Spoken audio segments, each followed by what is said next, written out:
Osteoporosis, is a disease of the bones. And all of us have a chance of getting this. It happens when you lose bone, and as we age, that's what tends to happen. Bones become weak as a result, and what we call a fragility fracture can occur. And a fragility fracture basically is a fracture of anything. Could be the wrist, could be the spine, could be the hip, that results from a fall from a standing height. To have a fracture from osteoporosis is a very common situation, well, more common than stroke and heart attack put together. So fully 50% of women over the age of menopause, 50% will have a fragility fracture at some point in their lifetime, and about 25% of men over age 50. Many women develop this curvature of the spine we call kyphosis, or a dowager's hump. And that's irreversible, really, if it starts. And so we try to prevent that as well. So this is what bone looks like. Normally, on the left, bone is sort of a honeycomb appearance. And that's partly so bone marrow can exist. That's partly so the metabolism of bone works correctly. But as time goes on, as we age, we lose bone, it starts to look like the bone on the right. And that's what osteoporosis looks like. Most often, there's no symptoms. So the diagnosis of this is done by what we call a DXA scan, which is an X-ray. The patient lays on a table. This is in the doctor's office usually. It takes about 5 minutes to do, and it looks at the spine and the hips. And what we're seeing a lot of is that patients have a fracture, even a hip fracture, and yet no one checks their bone health, no one treats them, not because they're not aware of the problem, but just it's our system that you have a specialist for this and a specialist for that, and some things fall through the cracks as a result. And this is one of those things. So a few of us have developed a bone health clinic to help address this problem. It turns out only about 20% of patients with a hip fracture right now are getting treatment to prevent another fracture.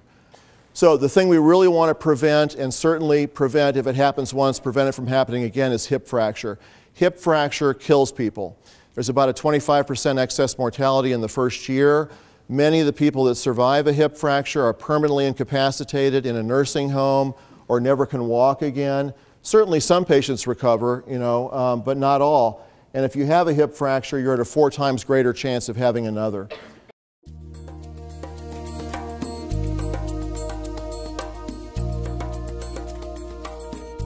When you test for vitamin D, then you find that virtually everybody is lower than ideal.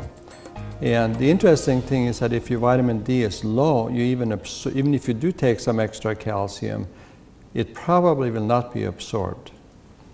So vitamin D is very, very important. So what is an adequate level of vitamin D? And I got this out of the medical literature, and basically we should probably be over 30 nanograms per milliliter. But some people feel that in order to really get the benefit, you probably need to hover around 50 or above, 50 to 60. When I see patients in the office, I used to test everybody. If they had any fracture, whether they fell from standing height or from a step ladder or anything, and amazingly enough, everybody was low. Virtually nobody had an adequate number. Most of them are in the lower teens, actually. I've had them as low as 5 nanograms per milliliter. Then, doing spine surgery, I did look at the NASS, North American Spine Society, and they had, back in 2007, they had the whole section on fragility fractures, of spine fractures, and so on. And they found that 95% of people had less than 50, which is thought to be the ideal. They came up with saying that you really need to prevent fracture by using vitamin D, and it seems to be very dose dependent. They thought that people that are, as we get older, we should really be more cognizant of this and maybe take more vitamin D. And there are many, many regimens. I like them to be on 4,000 units a day, 2,000 twice a day for 3 months, and then I put them on 2,000 forever afterwards.